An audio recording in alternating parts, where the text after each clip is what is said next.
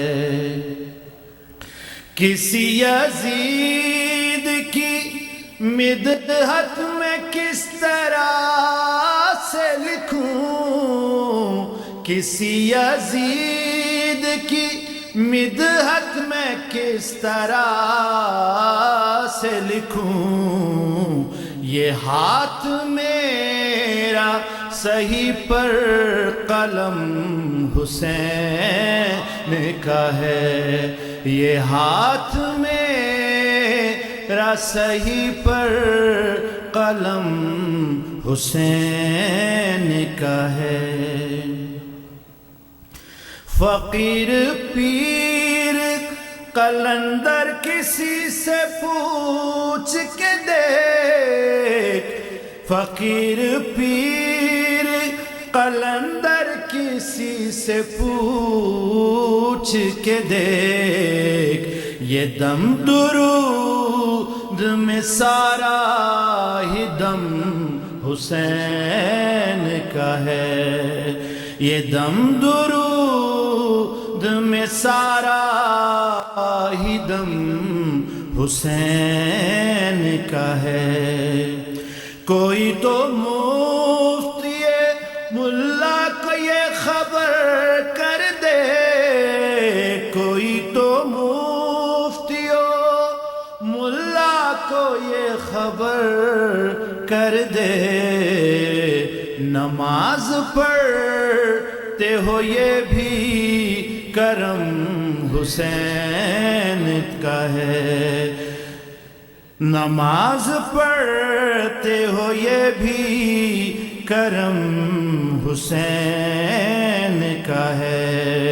خوشی سے میں نے خریدا یہ غم حسین کا ہے۔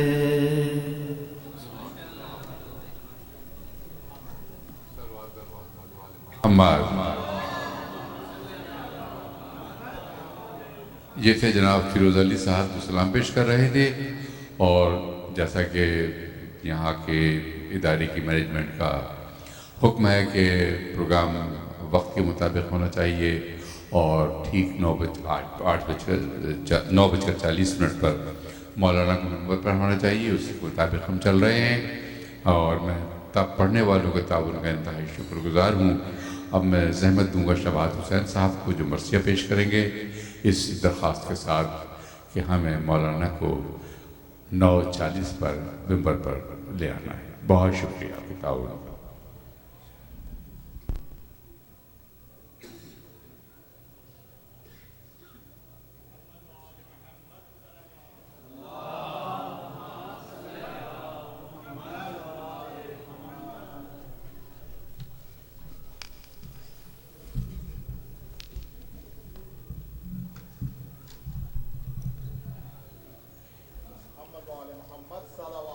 اللہم صلی علی محمد وعلی محمد۔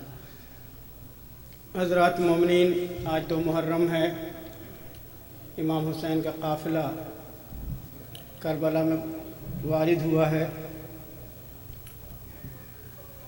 تو زمیندار کربلا حضرت علی اکبر کو بنایا ہے، امام حسین السلام نے زمین خرید کے۔ اسی مناسبت سے میں حضرت علی اکبر کی شہادت کچھ بند پیش کر رہا ہوں۔ ادارے کی مجلس میں اسرار مسلم کا غم منایا جا رہا ہے، تو چونکہ ابھی مجھے معلوم ہوا تو ایک گھر کی مجلس میں نے پڑھا تھا، تو وہی مرثیہ پیش کر رہا ہوں۔ فاتحہ۔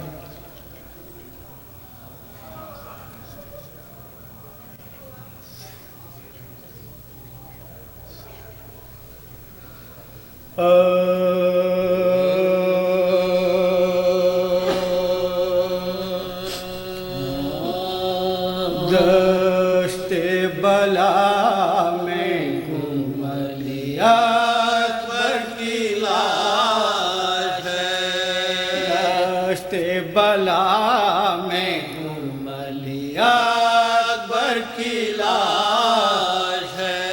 فرزند فاطمہ کو پسر کی تلاش ہے ارے زخم جگر پہ ناخن غم کی خراش ہے سنگ علام سے شیشہ دل پاش پاش ہے سنگ علام سے شیشہ دل پاش پاش ارے بانوں کو غم ہے حرم درد مند ہے پسر کی گھر میں صدائیں بلند ہے پسر کی گھر میں صدائیں بلند ہیں پوشیدہ چاشموں سے جو وہ نور نگاہ ہے صبت نبی کی آنکھوں میں دنیا سیاہ ہے ارے تھرا رہے ہیں دوست حالت تباہ ہے نالین پاؤں میں ہے نہ سر پر کلاه ہے ارے دردی ہے روح پاک پہ زلفوں پہ خاک ہے دامن تلا غریب کا غریبان چاک ہے دامن تلا کعبہ کا غریبان چاک ہے چلاتے ہیں کہ باپ کے پیار کدھر گئے اے نور چشم آنکھوں کے مارے کدھر گئے اے میری زندگی کے سہارے کدھر گئے پہنچا کے ہم کو گود کنارے کدھر گئے پہنچا کے ہم کو گود کنارے کدھر گئے ارے اندھیر ہے جہانا تمہیں پائے گا پیدا آواز دو گے تم تو چلا آئے گا پیدا آواز دو گے تم تو چلا آئے گا پیدا ارے روٹھے ہو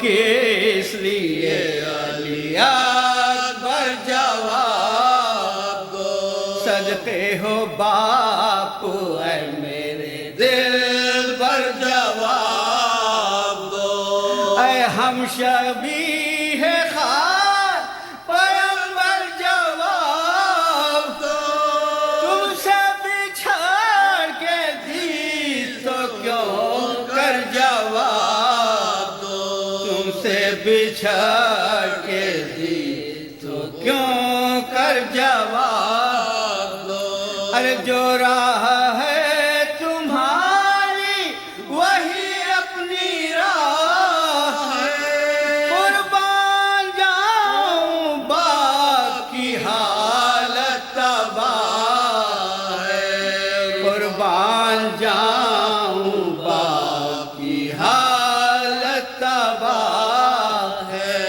ارے کس سے کہوں میں کون تمہارا پتہ یہ بے کس و غریب مسافر کہاں کو جا ارے قسمت میں ٹھوکریں میری لکھی تھی ہائے ہائے اس جینے سے تو کاش خدا مجھ کو بھی اٹھا اس جینے سے تو کاش خدا مجھ کو بھی اٹھا ارے کیا قہر ہے کہ گود کے پالوں سے چھوٹ گئے منزل پہ آ کے قافلہ والوں سے چھوٹ گئے منزل پہ آ شکستی کی انتہا ہے آخری بند. اب ہاتھ بھی پکڑ کے اٹھاتا نہیں کوئی, رونے پہ میرے رحم بھی کھاتا نہیں کوئی. ارے یوسف کی میرے شکل دکھاتا نہیں کوئی, بیٹا تمہاری لاش بتاتا نہیں کوئی, بیٹا تمہاری لاش بتاتا نہیں کوئی. ارے حالت ہماری کاہے کو دیکھی ہے آپ نے, تم کو خیال ہوگا خبر لی نہ باپ نے, تم کو خیال ہوگا خبر لی نہ باپ نے. دشت بلا میں گم علی اکبر کی لاش ہے. جعفر صاحب 4 منٹ پہلے. جزاک اللہ. میں انتہا شکر گزار ہوں پڑھنے والوں کا, ان کے تعاون کا, کہ ادارہ اپنے وقت کے پروگرام کے مطابق اس پروگرام کو آگے بڑھا رہا ہے. اور 2 چھوٹے چھوٹے معروضات. اول تو یہ کہ براہ کرم آپ کو جو ٹریفک ورکرز والنٹیئرس باہر کام کر رہے ہیں ان کے ساتھ تعاون کیجیے. جیسا کہ آپ جانتے ہیں محرم کا آغاز ہو چکا ہے اور بڑی تعداد میں مومنین اور مومنات تشریف لا رہے ہیں. پارکنگ کی ظاہر کی قلت ہے, یہاں پر اتنی زیادہ پارکنگ نہیں ہے, اس لیے یہ والنٹیئرس آپ کی خدمت میں حاضر ہیں, کام کر رہے ہیں. ان کے ساتھ تعاون کیجیے, ان کے ساتھ آرگومنٹ نہ کیجیے, اور داخل ہونے کے بعد ادارے میں براہ کرم بہت آہستہ رفتار سے گاڑی چلائیں. عورتیں, بچے, بوڑھے کراس کرتے ہوئے اندر آنے کی کوشش کرتے ہیں, خدا نخواستہ کسی کو کوئی غضب نہ پہنچ جائے. دوسرے جو لوگ سوز و سلام یا مرثیہ پڑھنے میں انٹرسٹڈ ہیں, وہ جو ڈائریکٹر پروگرام ہے سمیع نور الدین یا کسی بھی ڈائریکٹر سے رابطہ کر کے اپنا نام اور جس تاریخ کو وہ پڑھنا چاہتے ہیں وہ تاریخ درج کرا دیں, تاکہ ان کو اسی حساب سے موقع دیا جا سکے. آپ کے تعاون کا بہت شکریہ. میں درخواست کروں گا قبلہ مولانا محبوب مہدی سے تشریف لائیں, مجلس سے خطاب فرمائیں گے. آپ سے درخواست ہے کہ ذرا ممبر سے متصل ہو جائیں تاکہ کچھ ماحول بن سکے مجلس کا. بہت شکریہ آپ کا.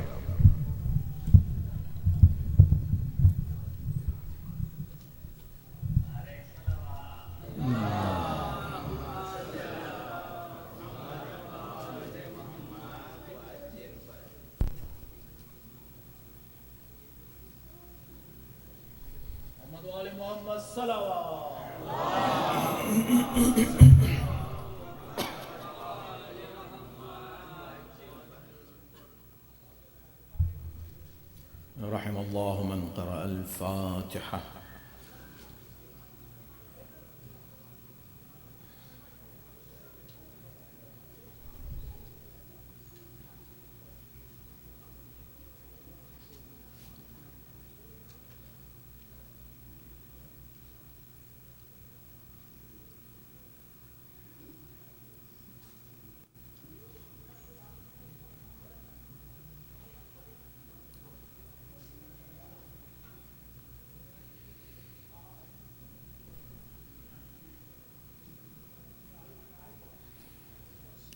أعوذ بالله السميع العليم من الشيطان اللعين الرجيم. بسم الله الرحمن الرحيم. الحمد لله رب العالمين والصلاة والسلام على أشرف الأنبياء والمرسلين خاتم النبيين رحمة للعالمين سيدنا ونبينا وشفيع ذنوبنا وطبيب نفوسنا ومطهر قلوبنا مولانا أبي القاسم محمد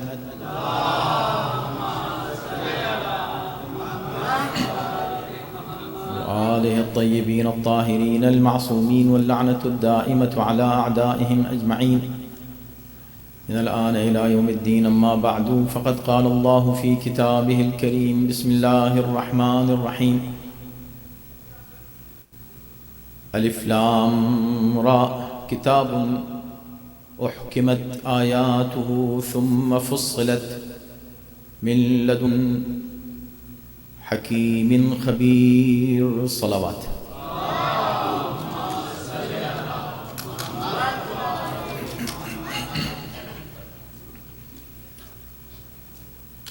سورہ ہود کے تعلق سے ہماری گفتگو کا سلسلہ آج تیسرے مرحلے میں داخل ہو رہا ہے. ہر سورے کی طرح اس سورے میں بہت سے مضامین ہیں مختلف قسم کے جو اللہ نے بیان کیے ہیں. بہت کم آپ کو ایسا ملے گا قرآن میں کہ پورا سورہ ایک ہی موضوع پر چل رہا ہو. کم ہیں ایسے سورے، جیسے سورہ یوسف شروع سے آخر تک ایک ہی مضمون ہے. لیکن باقی جتنے سورے ہیں اس میں مضامین ہیں، لیکن قرآن کا یہ حسن ہے کہ مختلف موضوعات کو ایک جگہ اس انداز سے قرآن پیش کرتا ہے کہ جب آپ پڑھتے ہیں تو ایسا محسوس ہوتا ہے کہ کنیکشن ہے، بہت ہی خوبصورت فلو ہے. ساتھ ہی ساتھ ایسا لگتا ہے کہ یہ موضوع الگ ہے اور یہ فوراً دوسری آیت کا موضوع بالکل الگ ہو گیا اور تیسری آیت بالکل الگ ہو گئی. اس کے باوجود آپ کو وہ بہت خوبصورت اور دلچسپ نظر آتا ہے. یہ قرآن کی خصوصیات میں سے ہے، بلکہ یہ اس بات کی دلیل ہے کہ یہ کتاب اللہ کی طرف سے ہے. اس لیے کہ آپ اس نیچر کو دیکھیں. نیچرل بیوٹی کس کو کہتے ہیں؟ آپ جب لینڈ اسکیپ کرتے ہیں تو آپ کی لینڈ اسکیپنگ الگ ہوتی ہے، سیمیٹرک ہوتی ہے، اس کو یہاں رکھو، اس کو یہاں رکھو. لیکن جو نیچرل بیوٹی ہے نا، ایک چھوٹا سا درخت یہاں آ گیا، ایک بہت بڑا درخت یہاں آ گیا، ایک دم پتھر ادھر آ گئے، ایک دم پانی ادھر آ گیا ادھر، اور وہی جو بظاہر رینڈم اس کا آرگنائزیشن ہے وہ بہت ہی حسین اور خوبصورت نظر آتا ہے. اسی کو نیچرل بیوٹی کہتے ہیں. یہ اس بات کی دلیل ہے کہ یہ کسی انسان نے نہیں بنایا ہے، اللہ نے بنایا.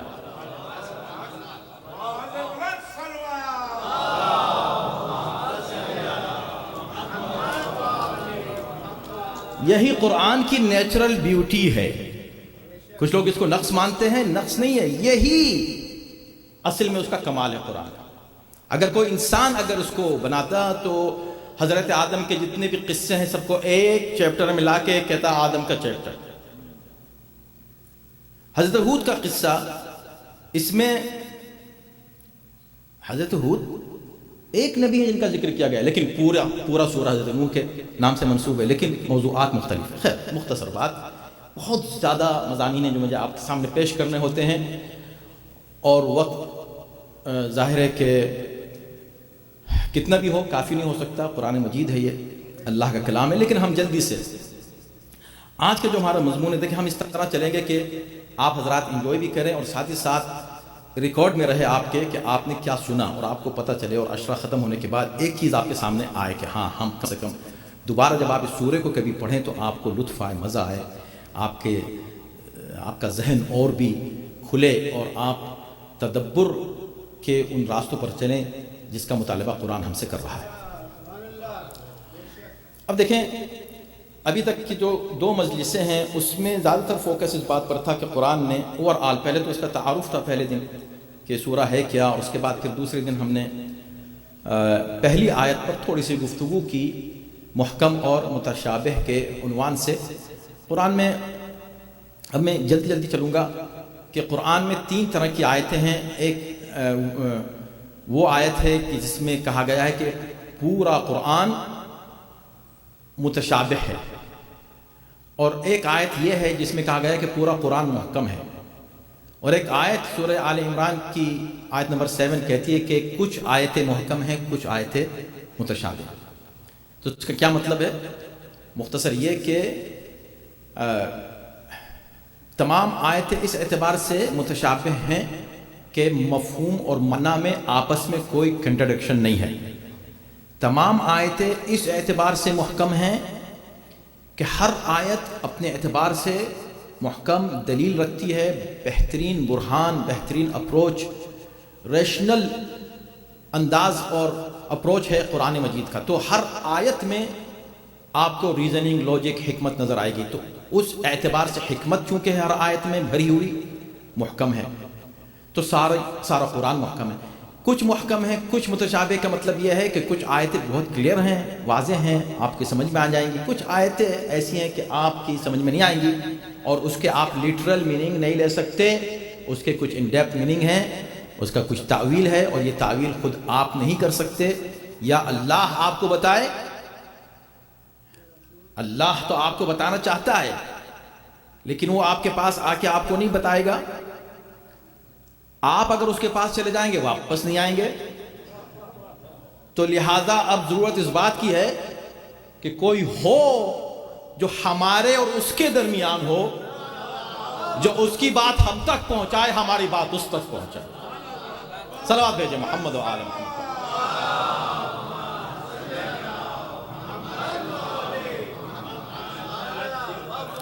یہ ہے قرآن کا حسن، اور یہ ہے.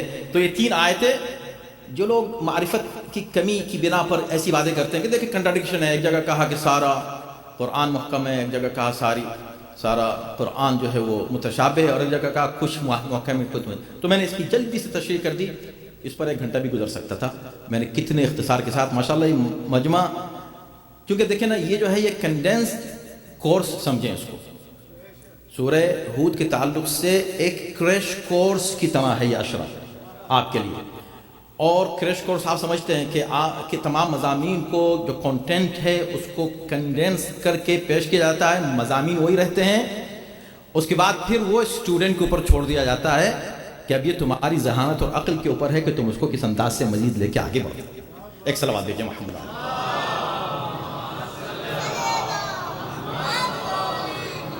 اب ہمیں جلدی سے آگے بڑھنا. تو یہ پہلی آیت پر بات گفتگو ہوئی، ابھی تو کتنی آیتیں باقی، لیکن ہر آیت پر ہم گفتگو نہیں کریں گے.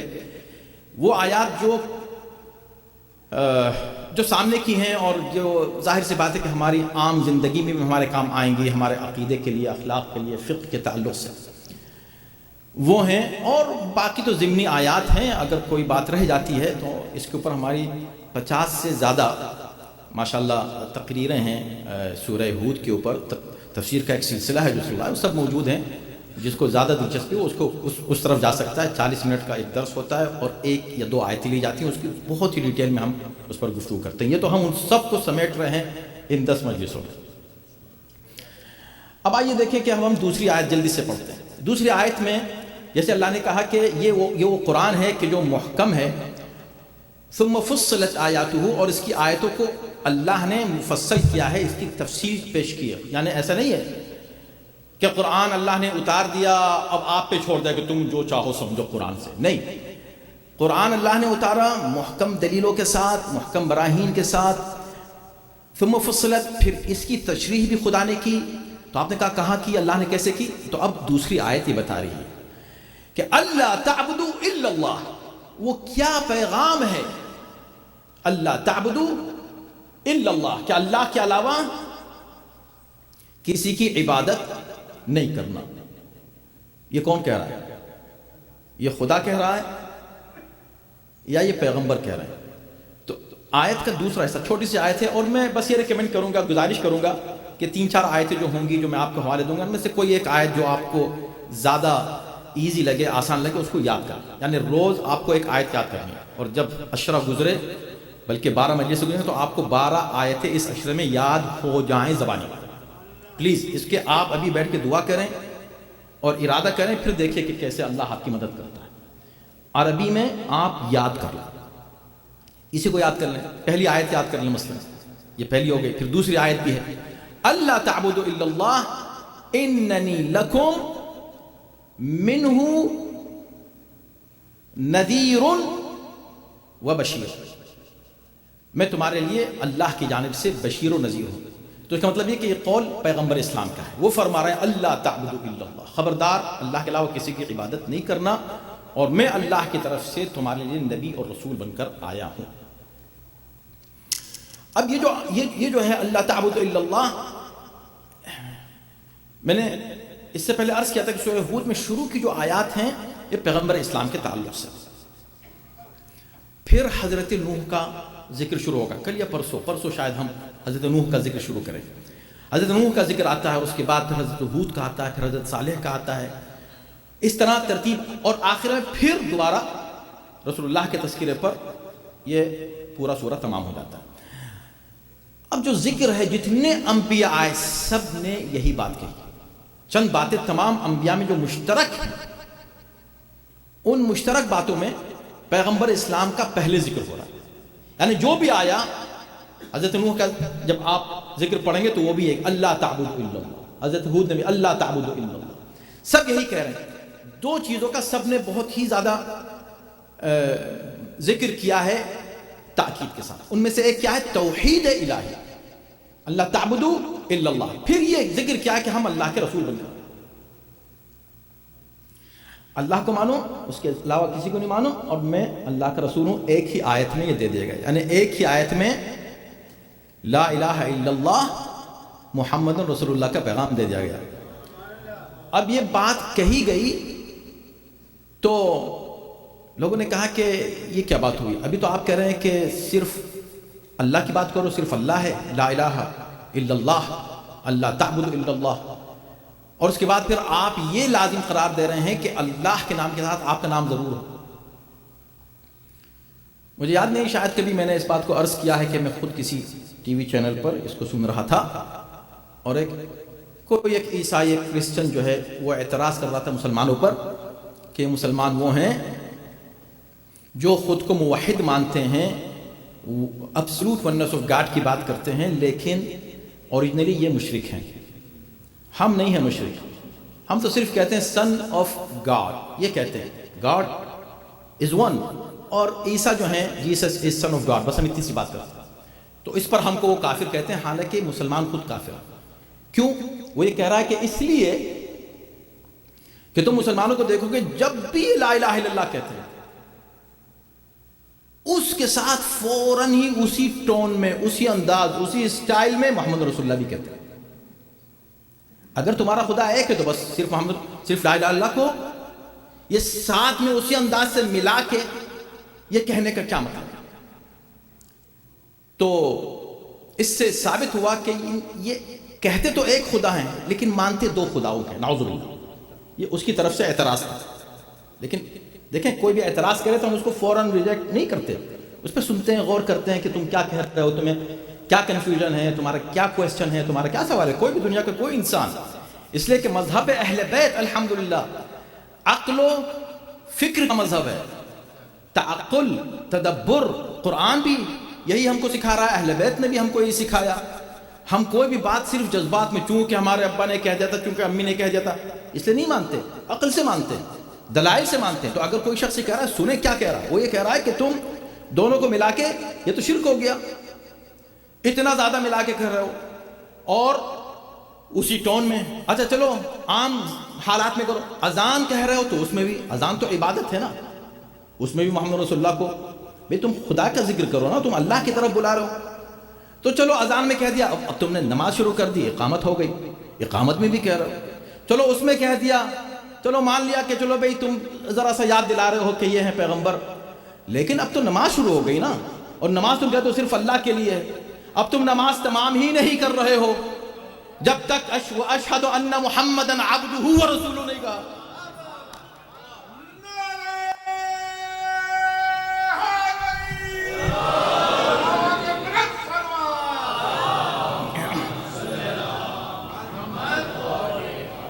تو پھر تو اب بتاؤ مشرک کون ہے؟ اس کے الفاظ. تو باہر کے وہ میں سن تو رہا تھا, ظاہر سی بات ہے کہ میرے پاس کوئی ایسا ذریعہ نہیں تھا کہ میں اس کو جواب دوں, لیکن میں نے جواب اس کا دیا. ہم نے کہا بھائی آپ سمجھ نہیں پائے, اصل میں مسئلہ توحید کا ہے, اللہ کا ہے. دنیا میں جتنے بھی دین بنے ہی اس بات پر کہ لوگوں نے سب ایک ہی خدا کو مانتے ہیں, نام الگ الگ رکھ دیے. کوئی کہہ رہا ہے گاڈ, کوئی کہہ رہا ہے اللہ, کوئی کہہ رہا ہے یزدان, کوئی کہہ رہا ہے ایشور, کوئی کچھ, لیکن سب یہ مانتے ہیں کہ اس کائنات کا خالق ایک ہے. جب سب مانتے ہیں ایک ہے تو سب مسلمان ہونے چاہیے. لیکن نہیں، یہ دین کیوں الگ الگ ہو گئے؟ ایک دین ہونا چاہیے اس لیے کہ سب ایک ہی خدا کو مانیں، سب ایک دین بن جائے۔ دین الگ کیسے بنے؟ یہ ریلیجنز الگ الگ کیوں ہوئے؟ اس کا ریزن ہی یہ ہے کہ ہر ایک نے خدا کو اپنے طور پر ڈسکرائب کرنے کی کوشش کی۔ اس نے کہا خدا ایسا ہے، کسی نے دیکھا ہے خدا کو؟ کسی نے دیکھا نہیں خدا کو۔ خدا تو ہے، اب وہ خدا تو ہے، یہاں تک سب ایک ہے۔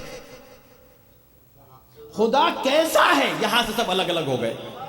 الگ کیوں ہوئے؟ اس لیے کہ اس نے کہا ایسا ہے، اس نے کہا ویسا ہے، اس نے کہا ایسا ہے، اس نے کہا ایسا ہے۔ خود آپ بھی اگر، میں مسلمانوں سے پوچھتا ہوں، مسلمانوں تم جو اللہ اللہ کی بات کرو، تم بتاؤ مجھے، صرف اللہ بس اللہ، صرف اللہ بس اللہ، نماز صرف اللہ کی پڑھ رہے ہو، صرف بالکل عبادت صرف اس کی ہونی چاہیے۔ مجھے بتاؤ کہ جس کی تم عبادت کر رہے ہو ہے کون؟ بتاؤ تو صحیح۔ انہوں نے کہا اللہ۔ اللہ کون؟ کیا ہے اللہ؟ کیا بات کہی میرے مولا امیر المومنین نے۔ بھائی توحید سمجھنا ہے تو علی کے در پر آؤ، علی کے بغیر تم اللہ کو سمجھ ہی نہیں سکو گے۔ کیا فرمایا؟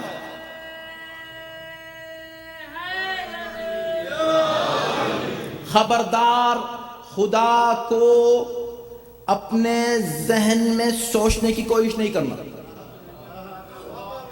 امیجن کرنے کی کوشش نہیں کرنا۔ بہت سے لوگ کہتے ہیں میں نماز پڑھ کے اپنی آنکھیں بند کر لیتا ہوں تاکہ امیجن کر سکوں۔ کس کو امیج کرو گے؟ کس کو؟ استغفر اللہ، کس کو امیجن کرو؟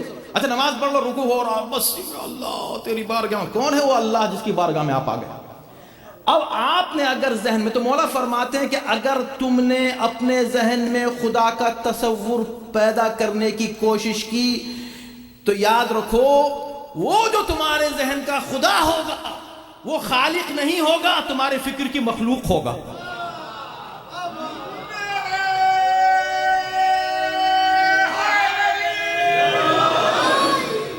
کیا فلسفہ ہے اللہ ہوگا، یہ تمہارے فکر کی مخلوق ہوگا۔ اور اگر کوئی کرے کہ نہیں خدا ایسا ہے تو بس یہاں سے ایک دین بن گیا اس کا۔ اب جو لوگ اس کو مان لیں گے وہ اس دین کو مان رہے ہیں، خدا کو مان رہے ہیں، مگر اس خدا کو مان رہے جو یہ ڈسکرائب کر رہا ہے۔ اب 4 ہو گئے، اس کا اب 20 ہو گئے، 50 ہو گئے، 100 ہو گئے۔ اس طرح یہ دین بنتے جا رہے ہیں، بنتے جائیں گے۔ خدا نے کہا نہیں، تم کو کوئی نہیں بتائے گا کہ میں کون ہوں، میں بتاؤں گا، اور بتاؤں گا اپنے نبی کے ذریعے سے۔ جب اپنے نبی کے ذریعے سے بتاؤں، اب جب تم میرا نام لو، الگ سے نام لوگے تو پتہ نہیں چلے گا تم کس خدا کو مان رہے ہو۔ نبی کا حوالہ دو گے تو پتہ چلے گا اس خدا کو مان رہے ہیں جو ان کا خدا ہے۔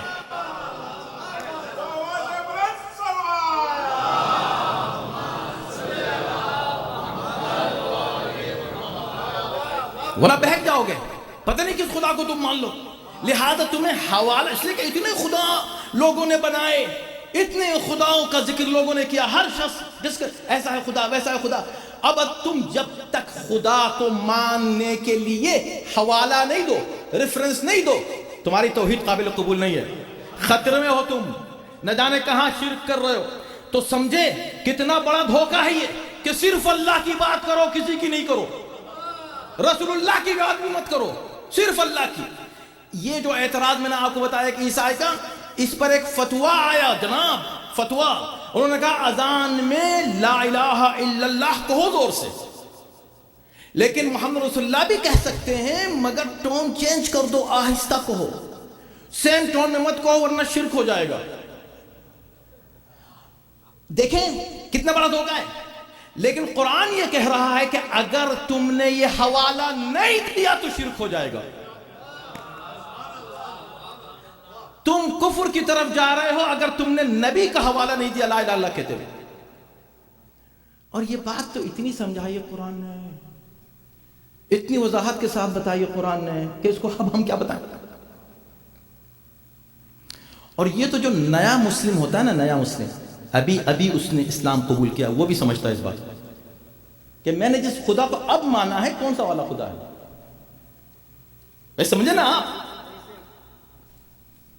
یہ فرعون کے جو ساحر تھے انہوں نے کیا کہا تھا؟ آمنا برب العالمین، عالمین کے رب پر ہم ایمان لیا. یہ کہہ کے رک گئے وہ, خاموش ہوئے وہ؟ نہیں, خاموش نہیں ہوئے. اس لیے خاموش نہیں ہوئے کہ جیسے انہوں نے کہا میں رب العالمین پر ایمان لایا, تو وہ تو بیٹھا ہوا تھا, وہ یہی تو کہہ رہا تھا انا ربکم الاعلی, میں تمہارا سب سے بڑا رب ہوں.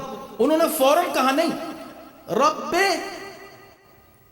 ہارون و موسیٰ, اور ایک جگہ رب موسیٰ و ہارون. آمنا برب العالمین رب موسیٰ و ہارون, ہم ایمان لائے اللہ پر جو عالمین کا رب ہے. کون اللہ؟ جو موسیٰ اور ہارون کا رب ہے. یہ کیوں کہا تم نے بھائی کہ موسیٰ اور ہارون کا رب ہے؟ کہا بھائی ہم بتائیں گے نہیں اگر کہ کون سا رب العالمین ہے تو ہم تو ویسے کے ویسے ہی کافر رہے جو پہلے تھے. تو ہمیں ریفرنس کی ضرورت ہے. ایسے ہی جناب یعقوب نے اپنے بچوں سے پوچھا ما تعبدون من بعدی, سورہ بقرہ میں ہے, تو انہوں نے کہا کہ نعبد الہک و الہ آبائک ابراہیم و اسماعیل و اسحاق الہا واحدا ونحن له مسلمون. کس کی تم عبادت کرو گے میرے بعد, بتاؤ تو صحیح. تو انہوں نے کہا, یہ نہیں کہا ہم اللہ کی عبادت کریں گے, یہ نہیں کہا کہ ہم پروردگار کی عبادت, ہم عبادت کریں گے اپنے آبا و اجداد جناب ابراہیم کے خدا کی, اسماعیل کے خدا کی, اسحاق کے خدا کی, اور آپ کے خدا کی.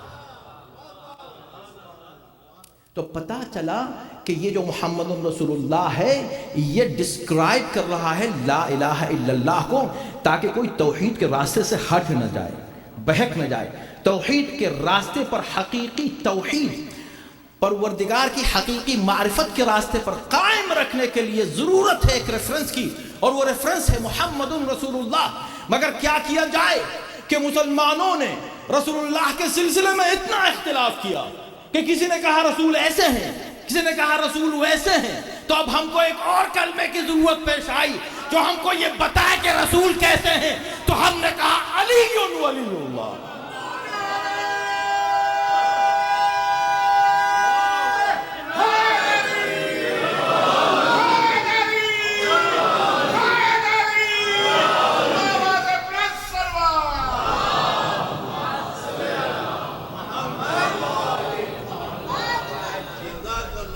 ایسے نہیں ہے.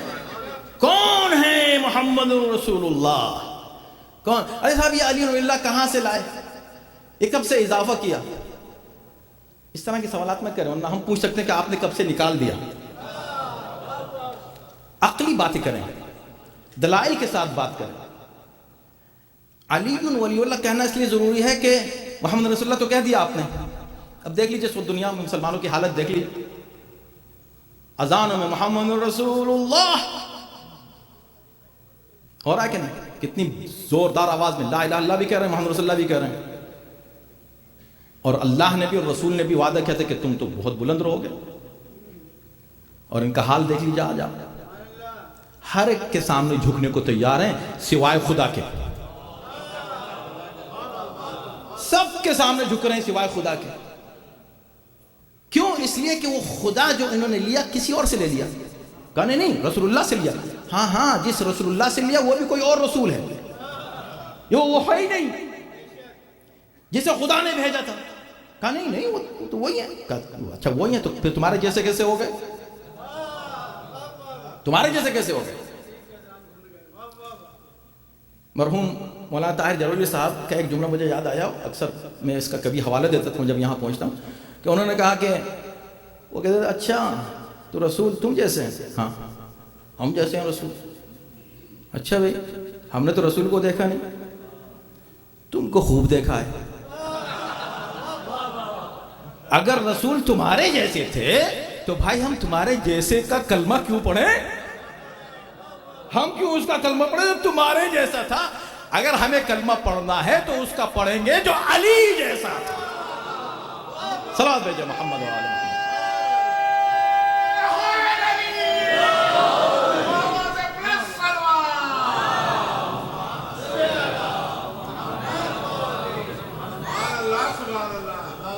تو یہ میرے بھائی یہ علی ولی اللہ جو ہے کیا ہے؟ ڈسکرائب جس نے کیا, جس نے بتایا کہ رسول کون ہے. ہم اس کی بات کر رہے ہیں، اس علی کی بات کر رہے ہیں، علی اللہ. اگر ہم نہیں کہیں گے تو لا الہ الا اللہ محمد رسول اللہ، پتہ نہیں کس رسول کی آپ بات کر رہے ہیں. صبح کی نماز قضا کر دیا کرتا تھا، نعوذ باللہ ایسی باتیں کہ آپ ایک ریگولر انسان کی طرف اس کی نسبت نہیں دے سکتے. معتبر کتابوں میں رسول اللہ کے تعلق سے ایسی باتیں کی گئی، تفاسیر میں کی گئی، تفاسیر میں عبس و تولی.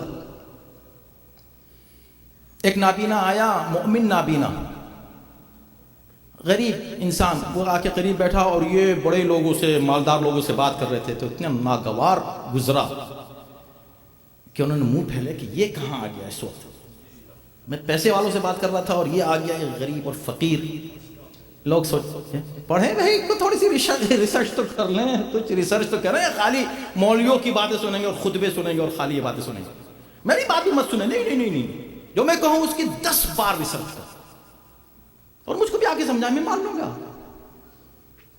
رسول اللہ ایسے ہیں، رسول اللہ نے چہرہ موڑ لیا، رسول اللہ نے موڑ لیا. پیغمبر اسلام جو خلق عظیم پر فائز ہیں، جن کی اخلاق کی گارنٹی قرآن لے رہا ہے، جنہوں نے اخلاق کو انٹروڈیوس کرایا کہ کہتے کس کو ہیں اخلاق.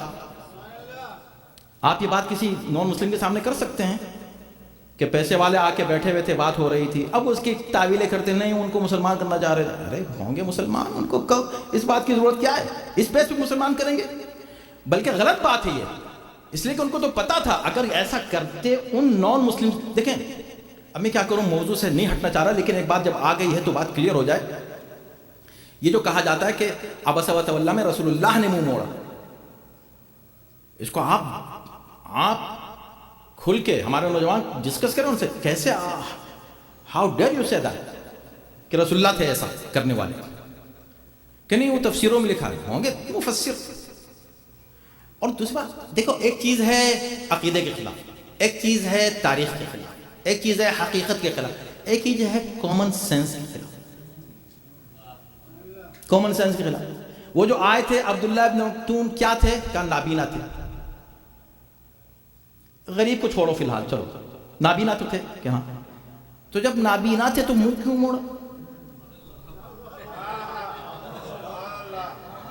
اس سے اس نابینا کو کیا پتا کہ منہ موڑ رہے ہیں یا منہ پیچھوڑ. کہا نہیں آپ سمجھے ہی نہیں، ان کی وجہ سے نہیں موڑا، ان کی وجہ سے موڑا جو وہ بیٹھے ہوئے تھے، وہ جو مالدار بیٹھے. کہا یہ تو اور بھی غلط بات ہو گئی. اپنا میسج تو یہ دے رہے ہیں کہ بھئی امیروں غریبوں سب کے لیے ہے، ان کے سامنے کہنا اچھا تمہارا میسج کچھ اور ہے، کرتے کچھ اور ہو. کس حساب سے یہ صحیح ہے بھئی کہ رسول اللہ نے ایسا کیا ہوگا؟ نہ ادھر سے نہ ادھر سے، عقل کے خلاف ہے. ایسی جھوٹی روایتیں جب گڑھی جاتی ہیں تو جھوٹ اس طرح پکڑا جاتا ہے.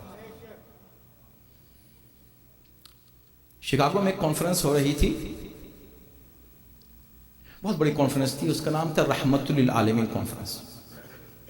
ہم کو بھی بلایا گیا، بہت بڑا بورڈ لگا ہوا تھا رحمت للعالمین، بہت بڑا بینر اس پہ تھا رحمت للعالمین کانفرنس. آپ نے بھی کبھی شرکت کی ہوگی. ہم پتہ نہیں کیا سوچ کر گئے تھے کہ ہم یہ بیان کریں گے. ہم سے پہلے کسی نے آ کے کہہ دیا کہ یہ عبس و تولی، رسول اللہ نے منہ پھیر لیا تھا. بس پھر تو ہمارا یہ ہوا کہ ہمارے بھی منہ ہم کو پھیرنا پڑا. ہم نے کہا ہم منہ پھیرتے ہیں اب تم سے، ان لوگوں سے جو رسول اللہ سے منہ پھیرتے ہیں. خیر ہمارا موضوع، اب ہم نے اپنی گفتگو میں یہ بات بیان کی کہ نہیں ایسا نہیں ہو سکتا، دلائل دیے. آپ یقین جانے پورا مجمع اتنا خوش ہوا، اتنے نعرے لگائے، اتنے خوش ہوئے. ہمارے مسلمان بھائی ہیں، انہیں پتہ ہی نہیں میرے بھائی، میں اسی لیے کہتا ہوں یہ سب ہمارے بھائی ہیں. آپ کا فرض ہے اگر آپ کے پاس کوئی چیز ہے تو صرف فخر کر کے مت بیٹھیے اپنے گھر میں کہ میرے پاس یہ ہے، میرے پاس مولا علی ہے، میرے پاس حسین. اگر ہیں تو شیئر کیجئے دوسروں کے ساتھ. ان کو پتہ نہیں، آپ یقین جانے انہیں نہیں معلوم ہے اخلاق سے، پیار سے. انہیں بھائی بنائیں، بھائی ہیں، بنائیں کیا، ہمارے بھائی ہیں. وہ اپنے بھائیوں کو بتائیں کہ حقائق کیا ہیں. اتنا خوش ہوئے کہ مجھے بھی، میری خوشی میں بھی بہت زیادہ ہوا. اور جب ہم اسٹیج سے اترے تو ہر شخص آ کے گلے لگا رہا ہے. ایک بزرگ آ کے کہتے ہیں مولانا آج آپ نے میرے دل میں ایک خلش تھی، ایک زمانے سے میرے فکر میں، میرے ذہن کو ستاتی تھی کہ کیسے میرا نبی ایسا کر سکتا ہے. میں اتنا عشق کرتا ہوں اپنے مولا سے، اپنے رسول سے، اور وہ ایسا کریں گے بالکل جو ایک عام انسان نہیں کرے گا، وہ یہ کریں گے۔ آج آپ نے بالکل میرے دل سے خلیج نکال، تو ہم سنیے گا، ابھی بات پوری نہیں ہوئی، یہ بالکل میں بیان کر رہا ہوں، میرے ساتھ گزری ہے۔ تو ابھی ہم یہ بات کر رہے تھے، چونکہ ہم نے اپنی تقریر میں کہا کہ وہ نہیں تھے، لیکن چونکہ قرآن کہہ رہا ہے عبس وتولی، پہلی بات تو سوچو کہ عبستا نہیں ہے، یعنی تھرڈ پرسن کی بات ہو رہی ہے، اس نے منہ موڑا، یہ نہیں کہا تم نے۔ بعد میں لعلہ یذکر، ہو سکتا ہے کہ وہ بہت ہی پاک ہے وہ تفصیلات، لیکن نبی سے خطاب ہو جاتا ہے فوراً، پہلے کسی اور کا خطاب ہے، بعد میں نبی سے خطاب ہے۔ تو اب اس کا مطلب ہے کہ کوئی اور تھا، نبی نہیں تھے۔ پھر ہم نے کہا اپنی تقریر میں کہ وہ کوئی اور صاحب تھے، ہوا ایسا واقعہ، اس لیے قرآن میں ہم انکار نہیں کر سکتے کہ کسی نے منہ موڑا، مگر یہ جو منہ موڑنے والا ہے عبسا، اس نے منہ موڑا، اس نے کون؟ رسول اللہ نہیں، کوئی اور تھا، ایک صاحب تھے جنہوں نے منہ موڑ لیا۔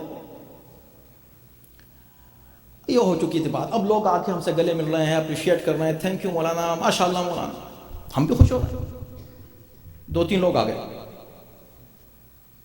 کہہ رہے ہیں جی مولانا آپ نے یہ کیا کہا کہ کوئی اور تھا؟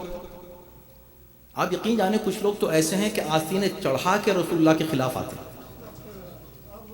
پوری اتنی موٹی کتاب لکھی، غصے میں ایک مولوی نے، وہ موجود ہے، کہ رسول اللہ کے والدین کافر تھے، خبردار جو ان کو مسلمان کہا، اور یہ اس کی دلیل ہے، اور یہ اس کی دلیل ہے، اور اتنی موٹی کتاب لکھ ماری اور خود بھی مر گیا ہوگا۔ کتنے افسوس کی بات۔ چلو اگر تمہاری نظر میں ہیں کافر تو خاموش بیٹھو نا، نہیں کیوں تم ان کو مسلمان کرو؟ اس طرح لوگ آگے ہمارے پاس آ گئے، کیسے آپ نے کہا کہ کوئی اور تھا؟ یعنی رسول اللہ ہی تھے، ضد ہے کہ رسول اللہ تھے۔ ہم نے کہا بھئی روایات میں ہے، میں اپنی طرف سے نہیں کہہ رہا ہوں، میں نے دلائل دیے کہ رسول اللہ تو نہیں تھے، تو طے ہے۔ اب کوئی اور تھا، کہیں گے کون تھا وہ؟ اب بتائیے وہ کون تھا؟ آپ کس کو کہہ رہے ہیں؟ ہم نے کہا ہم نے کسی کا نام لیا نہ، ہم کو ضرورت ہے نام لینے کی، ہم صرف یہ کہہ رہے ہیں، ہم صرف رسول اللہ کو ڈیفینڈ کر رہے ہیں، کہہ رہے ہیں وہ نہیں تھے میرے بھائی، وہ نہیں تھے، بتائیے کون تھا؟ ہم نے کہا نہیں، اس کی کوئی ضرورت نہیں۔ ہمارے پیچھے پڑ گئے، بتائیے، اور پورا مجمع پہلے سے جو اپریشیٹ کرنے والا مجمع ہے وہ سارا کھڑا ہوا ہے، بتائیے کون تھے؟ آخر میں جو بیچارے محبت کرنے والے تھے رسول اللہ سے، انہوں نے کہا چلے بھئی اب آپ کیوں روکے ہوئے، آپ کو پتا ہے کون تھا؟ ہم نے کہا پتا تو ہے، اس لیے کہ اگر ہم کو پتا نہیں تو ہم کیسے ایسی بات کریں گے؟ روایات میں ہے، تفسیروں میں ہے کہ کوئی اور تھا، تو اس کا نام ہے کہ ہاں تھا، تو بتا دیں۔ ہم نے کہا نہیں، ہم بتانے نہیں چاہتے، کہ نہیں بتا دیں۔ اب جب سب نے اصرار کیا تو ہم نے توجہ کیجیے گا، سب جہاں تک لوگ بیٹھے ہوئے، جیسے ہی ہم نے کہا کہ فلاں صاحب تھے، وہ جو اعتراض کرنے والا گروپ تھا، سب نے مل کے بیک وقت بآواز بلند کہا استغفر اللہ ربی واتوب۔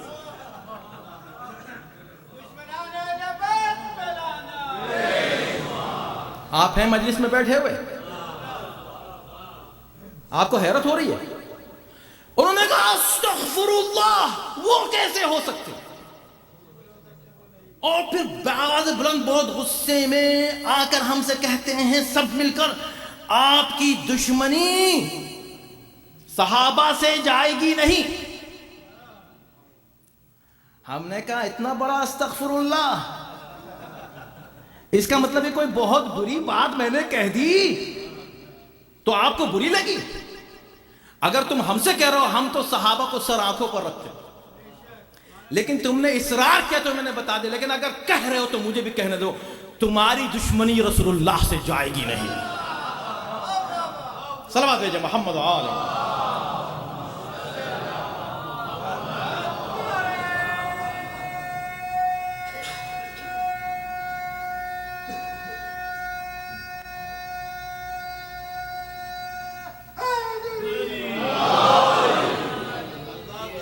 یہ جتنا بڑا مجمع بیٹھا ہوا ہے، لوگوں کو پتا ہونا چاہیے انٹرنیٹ پہ آواز جاتی ہے۔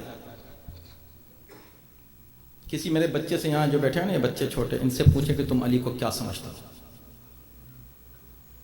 اتنا عظیم سمجھتے ہیں کہ وہ ڈسکرائب بھی نہیں کر پاتے، اتنا بڑا مانتے ہیں ہم علی کو، نام ہی علی ہے۔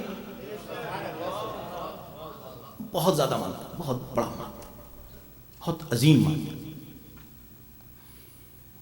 اب جس علی کو ہم اتنا عظیم مانتے ہیں، اللہ اور رسول کے بعد کوئی کائنات میں ہے ہی نہیں، یہ علی ہے۔ تمہیں اچھا لگے یا برا لگے، تمہارے سمجھ میں آئے نہیں آئے، قرآن کہہ رہا ہے کہ علی انبیاء سے بھی افضل ہے، تو ہم ان سے بھی افضل مانتے ہیں۔ اب سنیے، ابھی ہم نے کیا کہا کہ جو ہم علی ولی اللہ کہتے ہیں، یہ علی ولی اللہ کے لیے نہیں کہتے، یہ محمد رسول اللہ کے لیے کہتے ہیں۔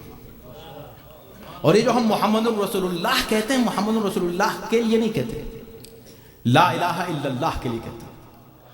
تو جو ہم یہ سمجھتے ہیں کہ جو لا الہ الا اللہ کے بعد محمد رسول اللہ نہ کہے، اس نے لا الہ الا اللہ کو نہیں سمجھا۔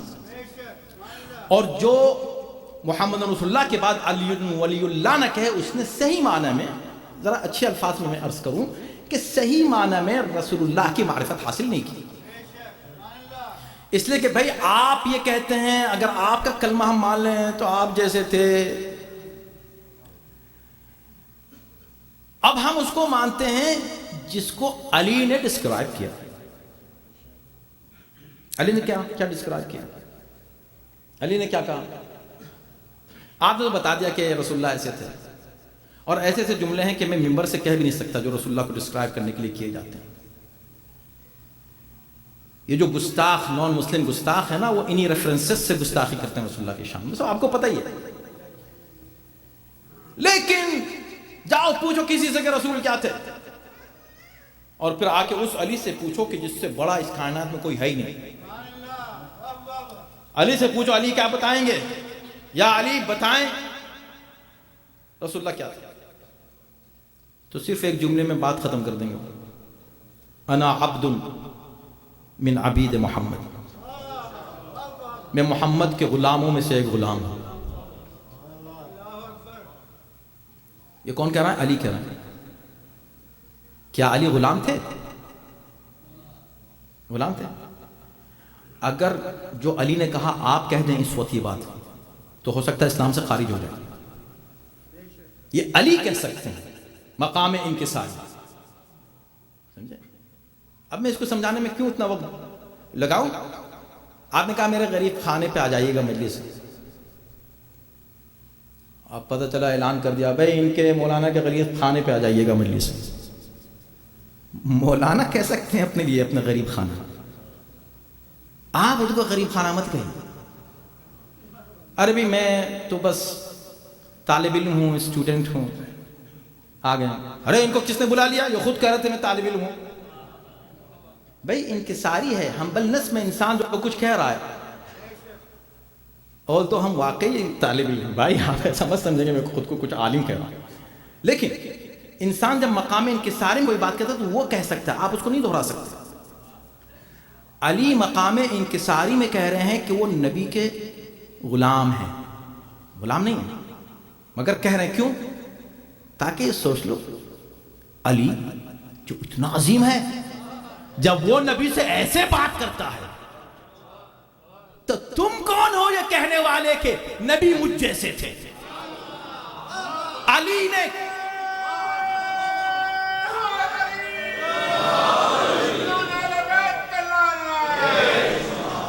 میں ہاتھ جوڑ کے اپنے تمام مسلمان بہن بھائیوں سے کہتا ہوں، میرے بھائیوں میری بہنوں، آؤ ہماری مجلسوں میں رسول اللہ کو سمجھو کہ وہ کون تھے۔ تم کہیں اور جاؤ گے، تم جیسا بشر تھے، تمہارے جیسے تھے، یا علی کہ جس جیسا کوئی نہیں کائنات میں، اس جیسا کوئی ہے ہی نہیں کائنات میں، اس نے کبھی نہیں کہا کہ نبی مجھ جیسے۔ دوسرا جملہ سنیے گا، علی نے کبھی نہیں کہا نبی مجھ جیسے، تمہیں سکھانے کے لیے، آداب بتانے کے لیے کہ نبی کی علامت کیا ہے۔ تو جس نے کبھی نہیں کہا کہ نبی مجھ جیسے، اس کے لیے نبی نے ہمیشہ کہا کہ علی مجھ جیسا۔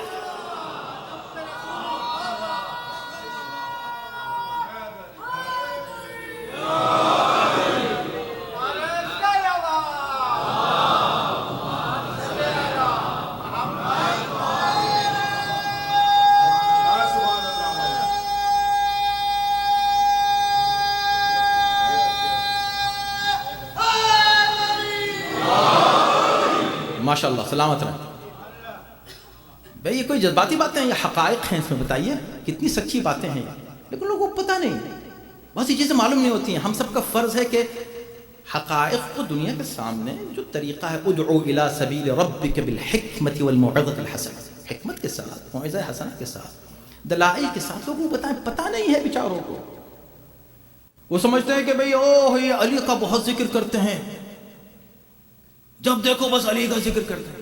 بھائی یہ علی کا ذکر کرتے ہی اس لیے ہیں تاکہ تم کو پتا چلے کہ یہ علی جسے مانتے ہیں رسول, وہ رسول کتنا عظیم ہے. علی نے کبھی نہیں کہا نبی مجھ جیسے, نبی نے ہمیشہ کہا علی مجھ جیسا. نبی کو تو چھوڑیں, ارے بھائی خدا نے ہمیشہ کہا کہ علی نبی جیسا, اور نہ صرف کہ خدا نے کہا بلکہ کہا بھائی یہ بات کہہ بھی دو, اعلان بھی کر دو, کافروں کو بھی بتا دو, مسلمانوں کو بھی بتا دو. ہم جمع کا صیغہ استعمال کریں گے انفسنا, چلو ہم اپنے نفوس کو لے کر جائیں.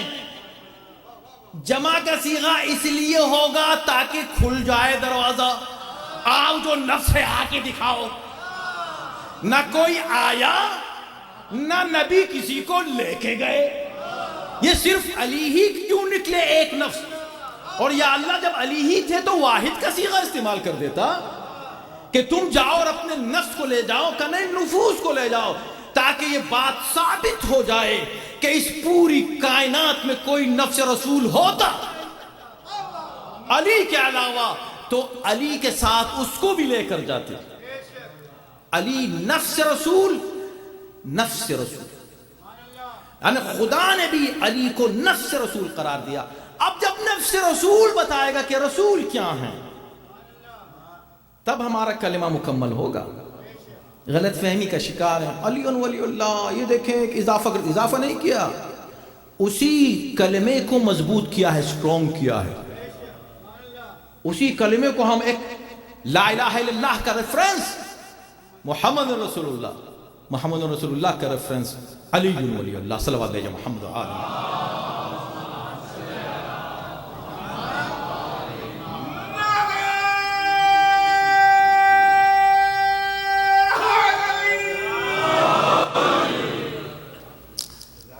وقت تمام ہوا تقریباً. اب انشاءاللہ ہم گفتگو آگے بڑھائیں گے. کل آپ انشاءاللہ 10 آیتیں شروع کی پڑھ کے آ جائیں گے. اس میں چند موضوعات ہیں, ہم دیکھتے ہیں کہ کتنی ہم باتیں کر سکیں گے. یہ رسالت پر بات ہوئی, دوسری آیت میں توحید و رسالت پر گفتگو تھی. تیسری آیت میں بہت ہی زبردست ایک مضمون ہے جو ہم سب کی ضرورت کا ہے, وہ ہے استغفار. اور یہ ہر نبی نے جو آپ کی خدمت میں عرض کیا کہ 2 باتیں کہی ہیں, ایک تو اللہ کی عبادت کی طرف بلایا, دوسرے استغفار کا حکم دیا تمام اپنی قوموں کو. استغفار کی سگنیفیکنس تھوڑی سی ہم بیان کریں گے,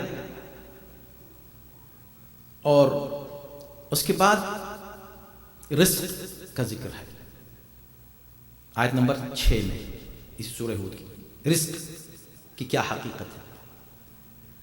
اور اس کے بعد تخلیق کائنات, اور اس کے بعد یہ جو نمبر 7, آیت نمبر 7. نمبر 8 میں ایک بڑا زبردست فلسفہ جو میں نے پہلی مجلس میں آپ کی خدمت میں عرض کیا تھا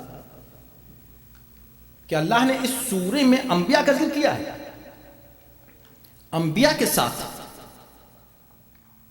ان کی اقوام کا ذکر کیا, اور صرف انہی انبیاء کا ذکر کیا ہے جن کی اقوام پر عذاب آیا ہے. یاد ہے نا؟ پھر رسول اللہ کا ذکر کیوں کیا؟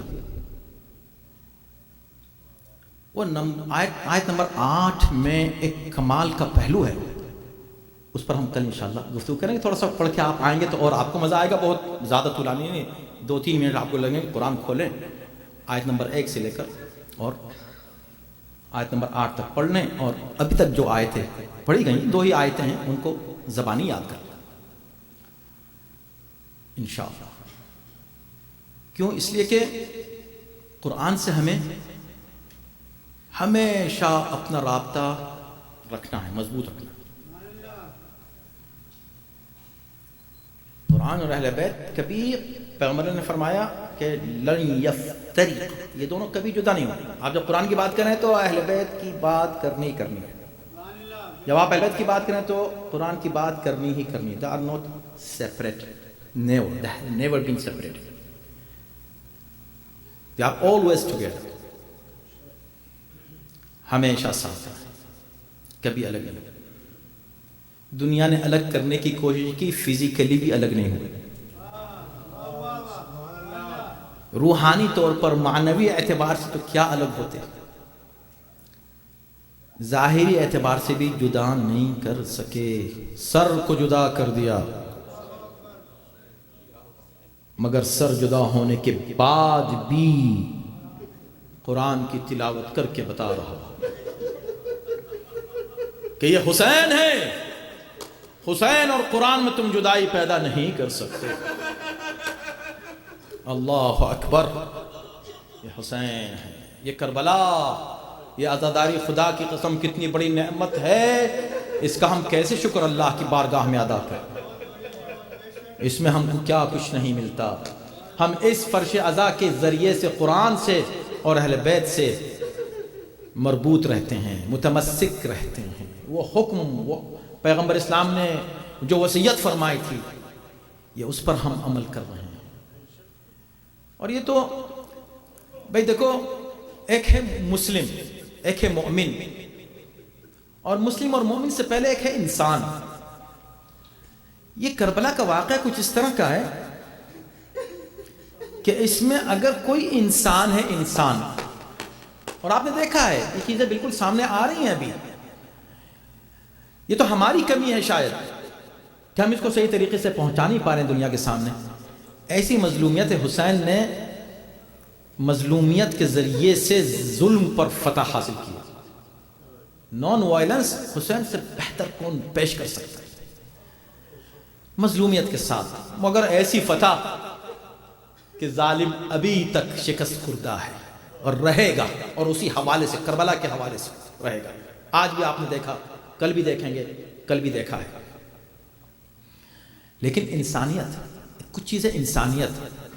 میں نے کل عرض کیا تھا کہ حسین کچھ قربانیاں ایسی ساتھ لے کے چلے کہ یہ بتا دیں کہ ہمارے دشمن انسان بھی نہیں ہیں، مسلمان تو چھوڑا. آج 2 تاریخ گزری ہے محرم کی. آج حسین کربلا پہنچے ہیں. آج حسین کربلا پہنچے ہیں. اور یہ وہ وقت ہے کہ جب حسین گھوڑے پر سوار ہیں، اس لیے نہیں کہ جانتے نہیں ہیں، پتہ نہیں ہے، نہیں، صرف اس لیے کہ تاریخ میں ریکارڈ ہو جائے، اس کی اہمیت پتہ چل جائے. گھوڑا رک جاتا ہے، گھوڑا یعنی کیا کربلا ہے، کیا سرزمین ہے کہ حسین کا گھوڑا بھی اتنا شعور رکھتا ہے کہ اس کو یہیں رکنا ہے. اتنا عظیم ہے یہ گھوڑا کہ اس کو پتا ہے کہ یہاں حسین کو اسی جگہ رکنا ہے. پوچھ لیا کون سی جگہ ہے، کسی نے کہا غازریہ ہے، کہا کوئی اور نام بھی ہے، کہا اسے طف بھی کہتے ہیں، کوئی اور نام بھی ہے. نام بتائے گئے، بتاتے رہے. شط فرات بھی کہتے ہیں، اور کوئی نام ہے، کہاں اسے کربلا بھی کہتے ہیں. بس فرمایا ہا ہنا محط رجالنا، ہا ہنا محط رحالنا، ہا ہنا مقتل رجالنا. اسی جگہ ہم اترنے والے ہیں، یہیں ہمارے جوانوں کے سر قلم کیے جائیں گے، یہیں ہمارا خون بہایا جائے گا، ہم یہی رکنے والے ہیں. کربلا آ چکے ہیں حسین. عزادارو، آج کی تاریخ، کل میں نے ایک مصیبت پڑھی تھی اہل بیت کی، اسی کو کنٹینیو کرنا چاہتا ہوں آج کی اس مجلس میں اور کل سے دیگر مسائل انشاءاللہ. یہ تو پورے ایام ہی حسین کی مصیبتوں کے دن، زہرا کو پرسہ دینے کا ایام ہے. لیکن ایسے 2 مظلوموں کا ذکر کرنا چاہتا ہوں جن کا ذکر بہت کم ہوتا ہے، اور وہ بھی کربلا کے اس عظیم الشان واقعے کا حصہ ہیں.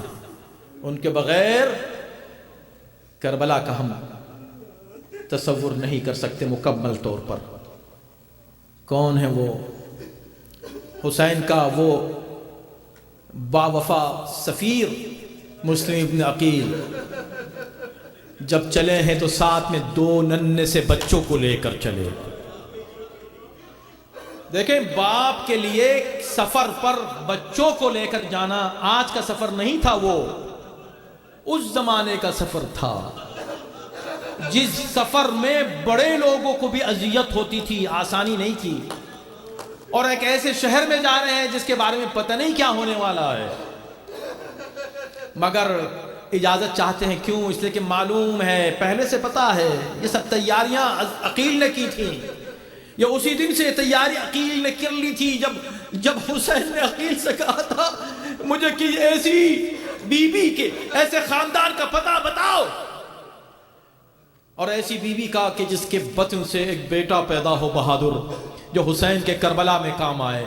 ہو سکتا عقیل نے جب بھی اللہ سے طلب کر لیا، یا اللہ مجھے بھی ایک ایسا بیٹا دے دے جو کربلا میں حسین کے کام آ جائے۔ اور وہ مسلم نے عقیل تھے، اور مسلم ایک مرتبہ ہاتھوں کو جوڑ کے کہتے ہیں کہ آقا میں تو جا رہا ہوں، میں 2 اپنے بچوں کو لے کر جا سکتا ہوں کیا؟ اجازت ہے؟ ہاں مسلم چلے جاؤ۔ اذان محترم، عزاداران مظلوم کربلا، بہت سے پہلو ایسے ہوتے ہیں مصیبتوں کے کہ شاید ان پر نظر نہیں جاتی، لیکن اگر سوچ لیں تو کلیجہ پھٹنے لگتا ہے۔ کتنا آسان ہے یہ کہہ دینا کہ 2 بچوں کو لے کر چلے، لیکن یہ سوچیں جب بچوں کی بات آتی ہے تو سب سے زیادہ کریڈٹ کسے جاتا ہے؟ اس ماں کو جاتا ہے جس نے اپنے کلیجے کے ٹکڑوں کو جانے دیا۔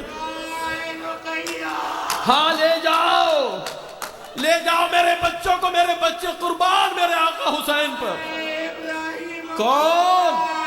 کون ہے یہ بی بی؟ عباس کی بہن ہے یہ بی بی۔ کتنا بڑا مقام ہے اس بی بی کا، اللہ اکبر۔ ہاں عزاداروں، دے دیا بچوں کو، دے دیا، لے جاؤ۔ اور اس کے بعد پھر کیا ہوتا ہے؟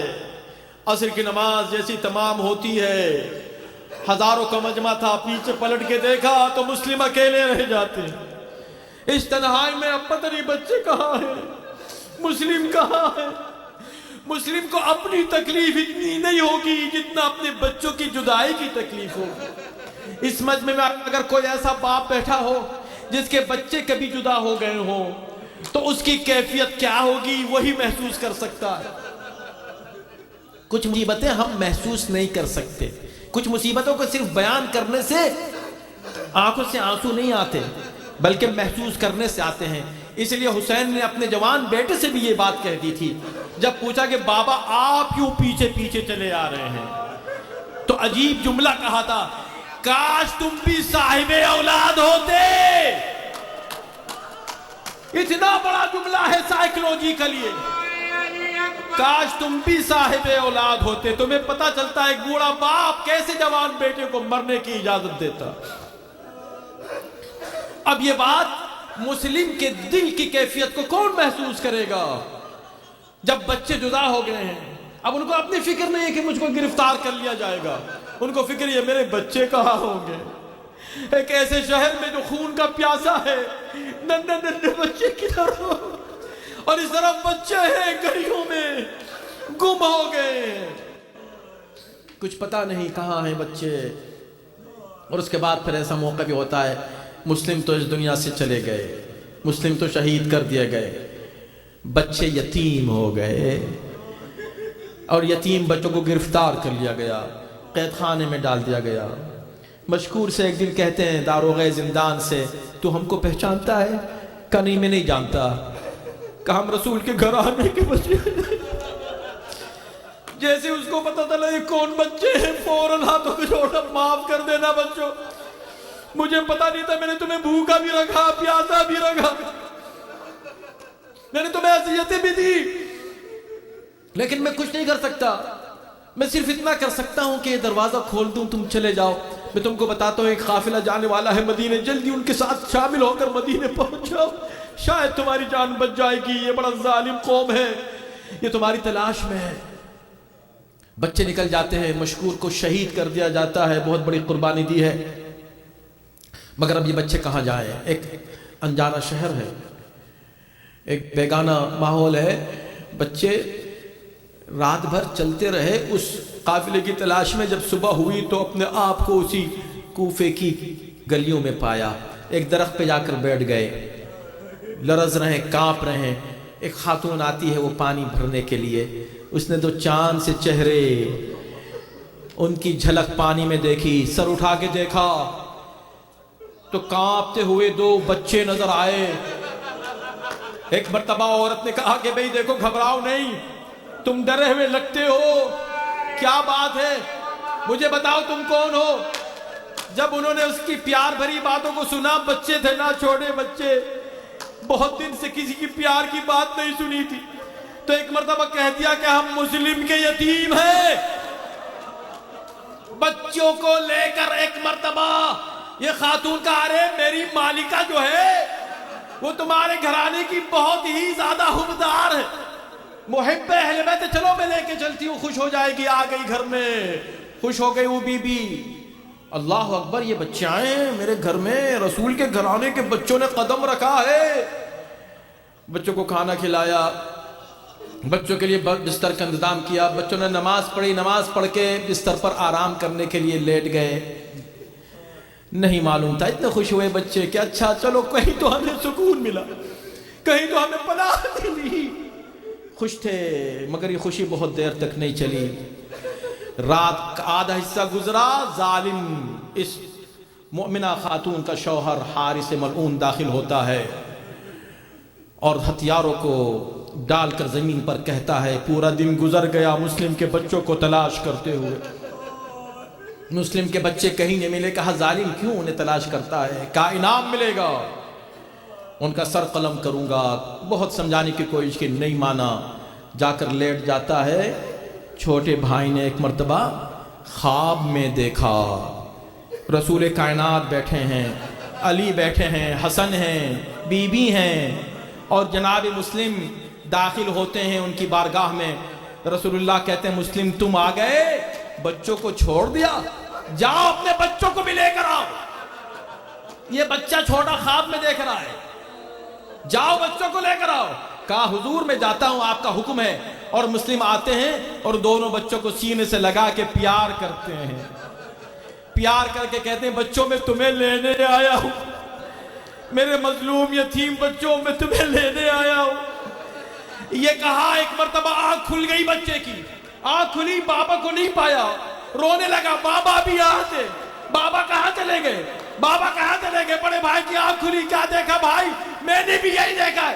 دونوں گلے مل کے رو رہے تھے. آواز بلند ہوئی، ظالم باہر نکل کے آیا. اچھا میرے گھر میں یہ بچے موجود ہیں. ایک مرتبہ دونوں کو بالوں سے پکڑ کے کھینچتا ہوا صحن خانہ میں لایا. ہائے تنہائی بچوں کی، ہائے کتنے اکیلے تھے یہ بچے، روتے رہ گئے، تڑپتے رہ گئے. پوری رات ستون خانہ سے باندھا. صبح ہوتے ہی بچوں کو پھر بالوں سے پکڑ کے کھینچتا ہوا فرات کے کنارے پر لے کر آیا. فرات کے کنارے پہنچا اور پہنچنے کے بعد تلوار کو اٹھایا. بچوں نے دیکھا، بار بار سمجھانے کی کوشش کی ہمیں قتل نہ کر، اگر تجھے مال دنیا چاہیے ہمیں زندہ حسین کے پاس لے چل، ہم اپنے آقا سے تجھے بہت کچھ مال دلوا دیں گے. اگر یہ نہیں مانتا ہے تو ہمیں کہیں لے جا کے بیچ دے، اس رقم کو تو استعمال کر لینا. ایسی باتیں کرتے رہے، نہیں مانا. جب یقین ہو گیا کہ یہ مانتا نہیں، قتل کرنے والا ہے، تو بچوں نے کہا ٹھیک ہے، جب تو قتل کرنا ہی چاہتا ہے تو ہم بھی آمادہ ہیں، مگر 2 رکعت نماز پڑھنے دیں. ہمارے چھوٹے بچے اس بات سے سیکھیں، ہمارے پیرنٹس اس بات سے سیکھیں. ان دونوں بچوں کے دماغ میں یہ کیا بات آئی کہ 2 رکعت نماز. مسلم نے بھی یہی تو کیا تھا، حسین بھی تو یہی کرتے رہے. ہر شہید نے کہا اچھا ٹھیک ہے، آخری بار اللہ کی عبادت میں ہم سر جھکا دیں، ایک بار سبحان ربی الاعلی کہہ دیں، پھر ہمارے سر کو قلم کر دینا. کہا چلو جاؤ نماز پڑھ لو. وضو کیا، فرات کے بہتے ہوئے پانی سے بچوں نے، اور اس کے بعد پھر نماز شروع کی. نماز جیسی تمام ہوئی اس نے تلوار کو اٹھایا. اب بچے دونوں آگے بڑھ کر کہتے ہیں پہلے مجھے قتل کر دے. وہ کہتا پہلے مجھے قتل کر دے. بڑا کہتا میں چھوٹے بھائی کا خون بہتا ہوا نہیں دیکھ سکتا. چھوٹا کہتا میں بڑے بھائی کو نہیں دیکھ سکتا قتل ہوتے ہوئے. بس ایک مرتبہ جب اس نے دونوں کی اس طرح کی گفتگو سنی تلوار کو ہلایا. ایک مرتبہ بڑے بھائی کا سر قلب کیا، سر کو ہاتھ میں رکھا، جسم اطہر کو پانی میں ڈال دیا. بس ایک مرتبہ چھوٹا بھائی ایک مرتبہ خون میں اپنا سینہ رکھ دیتا ہے، اپنے بھائی کو خطاب کر کے کہتا بھیا رک جانا، ابھی جانا نہیں، میں بھی آ رہا ہوں. فرات کا پانی بہ رہا تھا، بہتے ہوئے پانی پر بڑے بھائی کا لاشا ٹھہرا رہا. چھوٹے بھائی کا انتظار ہو رہا ہے. سر قلب ہوا، چھوٹے بھائی کا لاشا بھی ڈال دیا گیا. دونوں بھائی آگے بڑھے، گلے میں باہیں ڈالی، ہمیشہ کے لیے تہنشین ہو گئے. بھائی جنہوں نے جو کربلا گئے ہیں وہ کربلا کے باہر مسیب ضرور گئے ہوں گے. دو ننھی قبریں فرات کے کنارے بنی ہوئی ہیں، وہ محمد ابراہیم کی قبر. بس میں نے ختم کیا. آپ بہت روئے. یا ایام ظاہر ہونے کے لیے ایک جملہ اور سن لیجئے، بس ختم کر دیا میں نے. میں بہت سوچتا تھا آخر یہ کیا ہوا، یہ بڑا بھائی کیوں رکا رہا چھوٹے بھائی کے لیے. بہتے ہوئے پانی میں کیا اختیار تھا اس کا، رکا رہا. چھوٹے بھائی کا انتظار. میرے دل نے کہا شاید ہو سکتا ہے جب بچے باہر نکلتے ہیں نا تو ماں کا طریقہ ہوتا ہے، ماں بڑے بھائی سے کہتے ہیں بیٹا چھوٹے بھائی کا خیال رکھنا.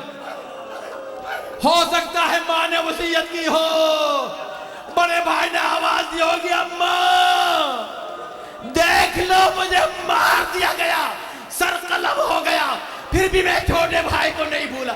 چھوٹے بھائی کو سینے سے لگا کے پانی میں ہمیشہ کے لیے تہنشین ہو.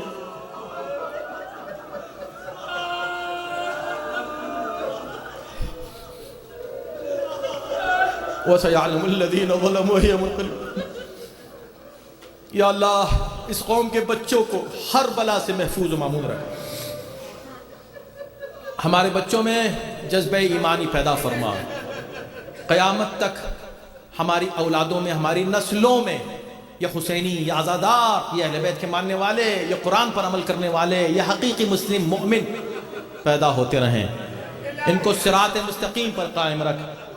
خداوندہ تجھے واسطہ اہل بیت طاہرین کا اس پورے مجمع میں جہاں جہاں جو بھی آ گیا ہے، مولا کی اس فرشادہ پر بیٹھ گیا ہے، تیری رحمت کے دروازے کھلے ہوئے ہیں. ان کی تمام حاجتوں کو پورا فرما، ان کی تمام پریشانیوں کو دور فرما. پوری دنیا میں جہاں جہاں حسینی آباد ہیں، جہاں اہل بیت کے چاہنے والے آباد ہیں، ان کو ہر بلا سے، ہر آفت سے، ہر دشمن سے حفظ و امان میں رکھ. تمام پریشانیوں کو سب کی دور فرما دے. ہمیں اہل بیت کی اطاعت کی توفیق کرامت فرما. ہمارے عشق و محبت میں اضافہ فرما. ان ایام اعظام میں حقیقی معنی میں شہزادی کو پرسہ جو ہے پیش کرنے کی توفیق کرامت فرما. امام زمانہ کے ظہور میں تعجیل فرما. ان کے آن و انصار میں داخل و شامل فرما. ربنا تقبل منا ماتم حسین.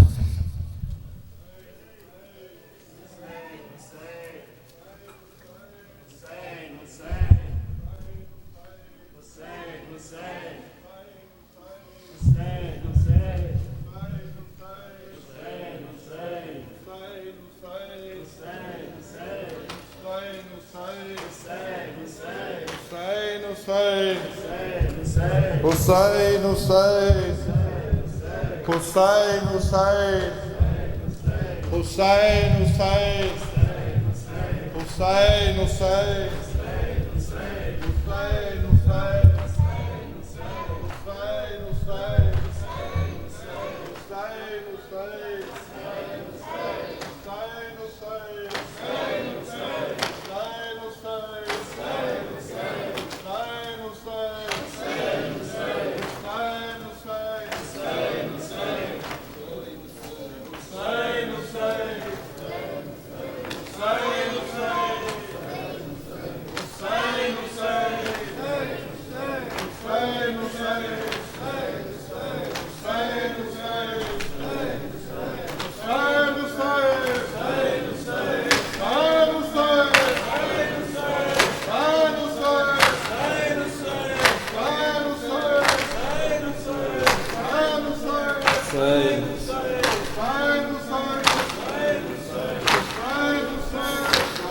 ہر آ رہا ہے اکبر سینے اسے لگاؤ، ہر آ رہا ہے اکبر سینے اسے لگاؤ، ہر آ رہا ہے اکبر سینے اسے لگاؤ، ہر آ رہا ہے اکبر سینے اسے لگاؤ، مہمان کو ہمارے، مہمان کو ہمارے خیمے میں لے کے آؤ، ہر آ رہا ہے اکبر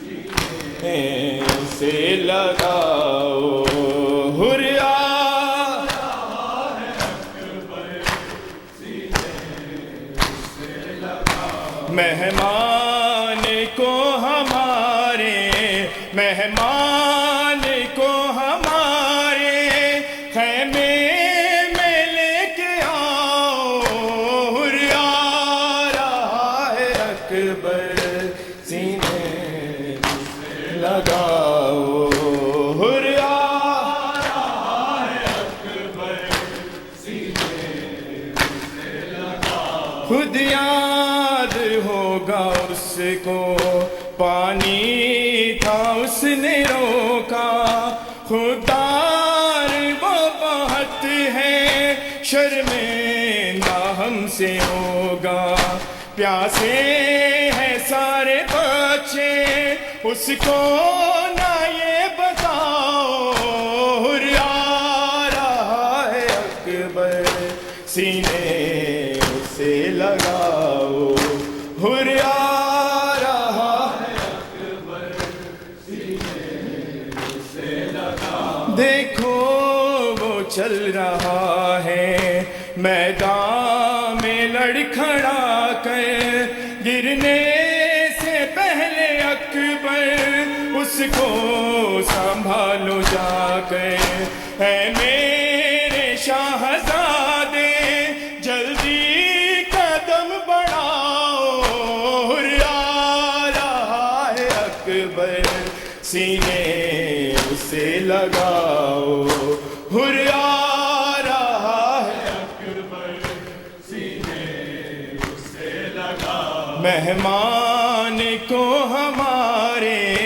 مہمان کو ہمارے خیمے میں لے کے آؤ، ہر آ رہا ہے اکبر سینے سے لگاؤ، ہر آ رہا ہے اکبر سینے سے لگاؤ، عباس اپنے دل سے ہر بات صاف کر دو، ماں فاطمہ کے صدقے حر کو معاف کر دو، جا کر علم کے اس کو سائے میں لے کے آؤ، حر آ رہا ہے اکبر سینے سے لگاؤ، حر آ رہا ہے اکبر سینے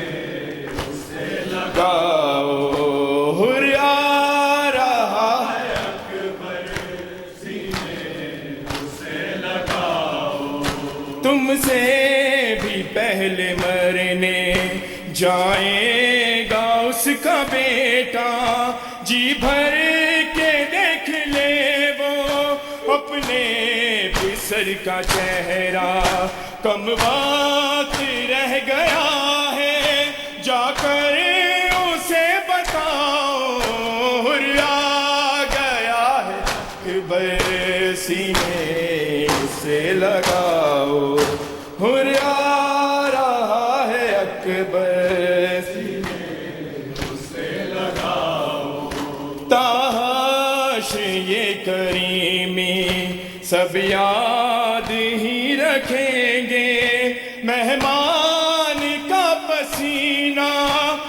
صاف ہم کریں گے فضا ہماری ماں کا رومال لے کے آؤ حر آ رہا ہے اکبر سینے سے لگاؤ حر آ رہا ہے اکبر سینے سے لگاؤ یا حسین یا حسین یا حسین یا حسین یا حسین یا حسین یا حسین یا حسین یا حسین یا حسین یا حسین یا حسین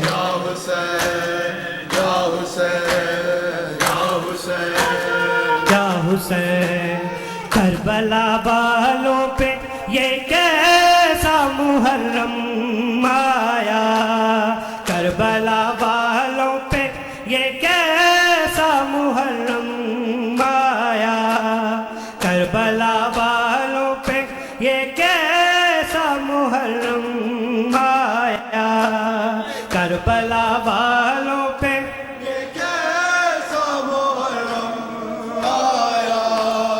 کربلا والوں پہ یہ کیسا محرم آیا کربلا والوں پہ یہ کیسا محرم آیا خون ٹپکتا ہوا عباس کا پرچم آیا کربلا والوں پہ یہ کیسا محرم آیا کربلا والوں پہ یہ کیسا محرم آیا کربلا والوں پہ یہ کیسا محرم آیا کربلا والوں پہ یہ کیسا محرم آیا کربلا والوں پہ یہ کیسا محرم آیا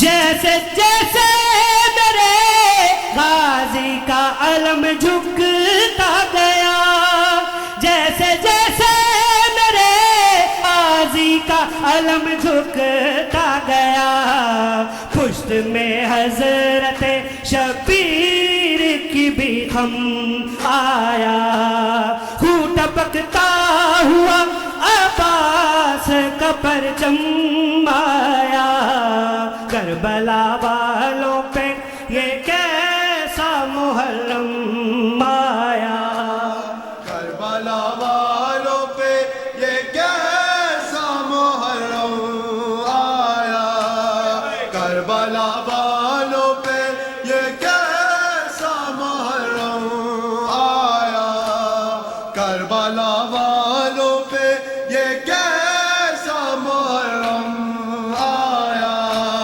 کربلا والوں پہ یہ کیسا محرم آیا کربلا دیکھ لے اسلام بچانے کے لیے کربلا دیکھ لے اسلام بچانے کے لیے سات کنبے کو لیے وارث آدم آیا خون ٹپکتا ہوا عباس کا پرچم آیا کربلا والوں پہ یہ کیسا محرم آیا کربلا والوں پہ یہ کیسا محرم آیا کربلا والوں پہ یہ کیسا محرم آیا کربلا والوں پہ یہ کیسا محرم آیا کربلا والوں پہ یہ کیسا محرم آیا ظالموں اس کو تو دو بوند پلا دو پانی ظالموں اس کو تو دو بوند پلا دو پانی اب لبوں پر میرے بے شیر کا ہے دم آیا، خون ٹپکتا ہوا عباس کا پرچم آیا، کربلا والوں پہ یہ کیسا محرم آیا، کربلا والوں پہ یہ کیسا محرم آیا، کربلا والوں پہ یہ کیسا محرم آیا، کربلا والوں پہ یہ کیسا محرم آیا۔ سارے موسم تو گزر جاتے ہیں آ کر، لیکن سارے موسم تو گزر جاتے ہیں آ کر، لیکن بس ہمیشہ کے لیے موسم ماتم آیا، خون ٹپکتا ہوا عباس کا پرچم آیا، کربلا والوں پہ یہ کیسا محرم آیا، کربلا والوں پہ یہ کیسا محرم آیا، کربلا والوں پہ یہ کیسا محرم آیا، کربلا والوں پہ یہ کیسا محرم آیا۔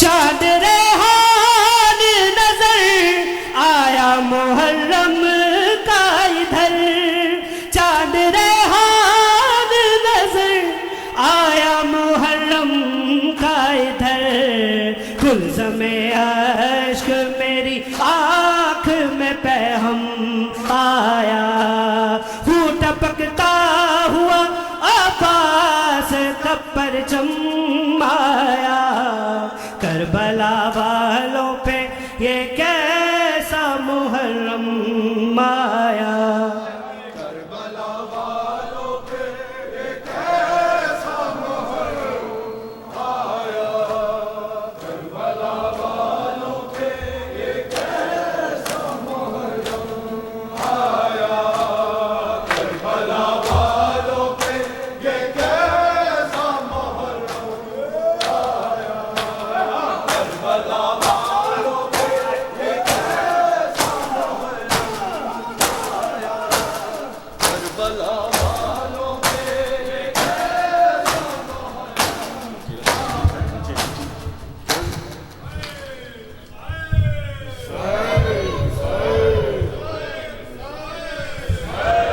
یہ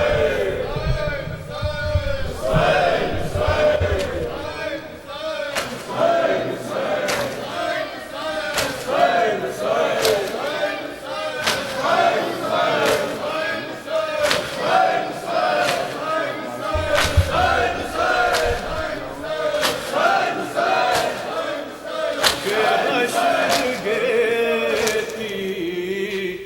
میں آ رہا ہے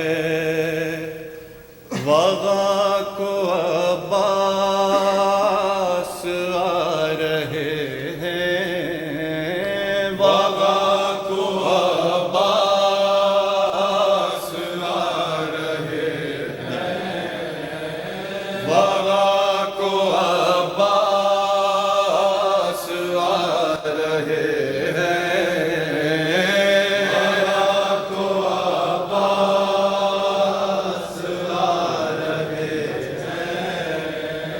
کہ حشر گیتی میں آ رہا ہے،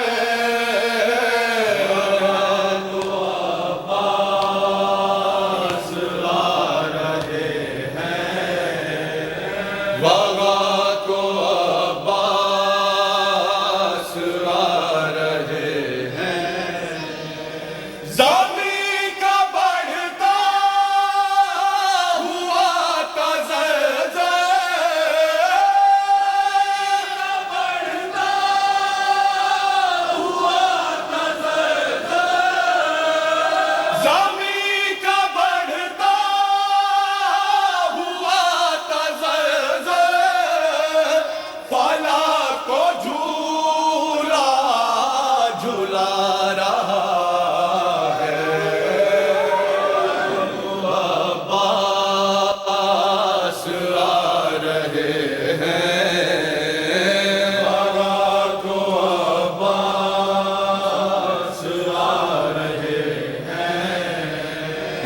نشان احمد مٹانے والے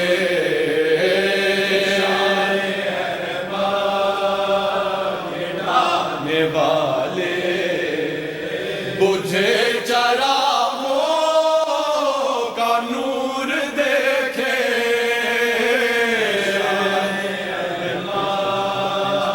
مٹانے والے بجھے چراغوں کا نور دیکھے انہی چراغوں سے لو لگا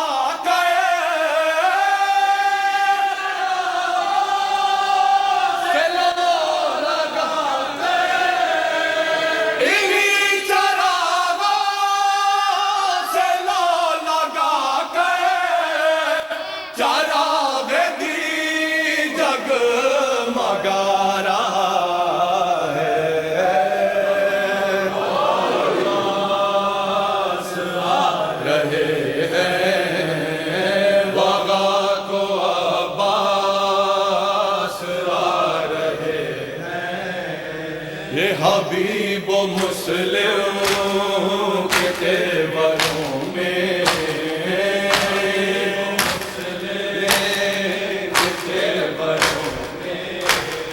مچل رہی ہے نئی جوانی کے تیوروں میں مچل رہی ہے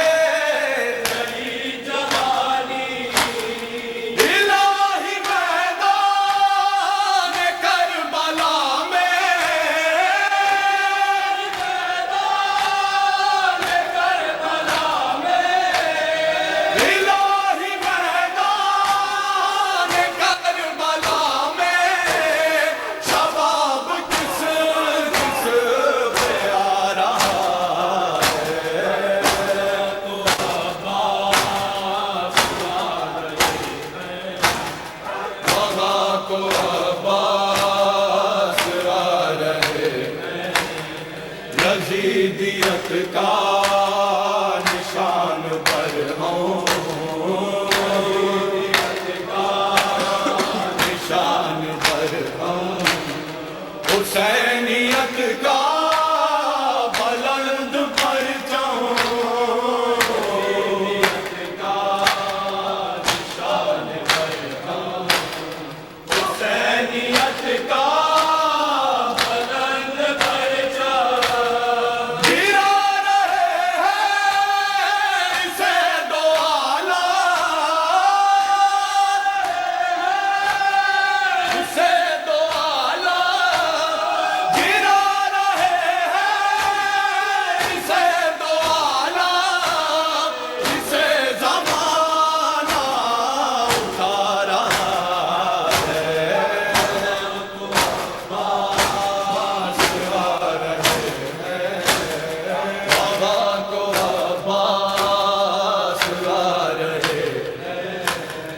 حبیب کوفے سے چل کے آئے کوفے سے چل کے آئے سپاہ شامی سے حر بھی نکلا کوفے سے چل کے آئے سپاہ شامی سے حر بھی نکلا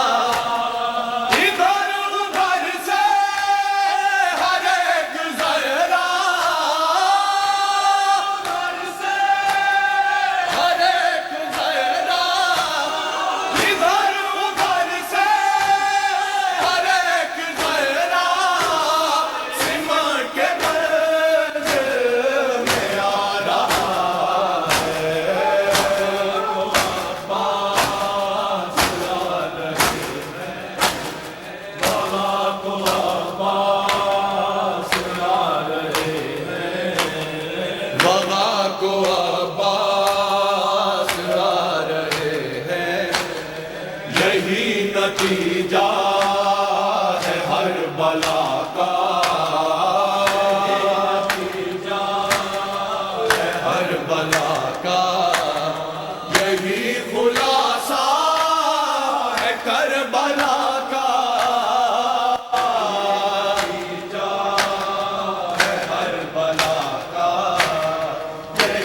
خلاصہ ہے کربلا کا جو مر رہا ہے وہ جی رہا ہے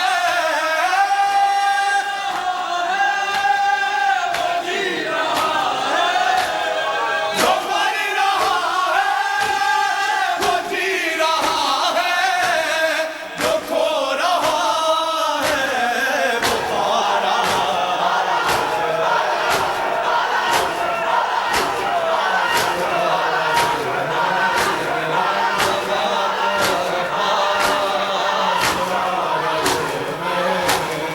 بابا کو عباس لا رہے ہیں بابا کو عباس لا رہے ہیں کسی بشر میں کہاں یہ قدرت بشر میں کہاں یہ قدرت کسی بشر میں کہاں یہ قدرت بشر میں کہاں یہ قدرت یہ ظلم سہ کر رہے یہ ہمت کہاں یہ قدرت یہ ظلم سہ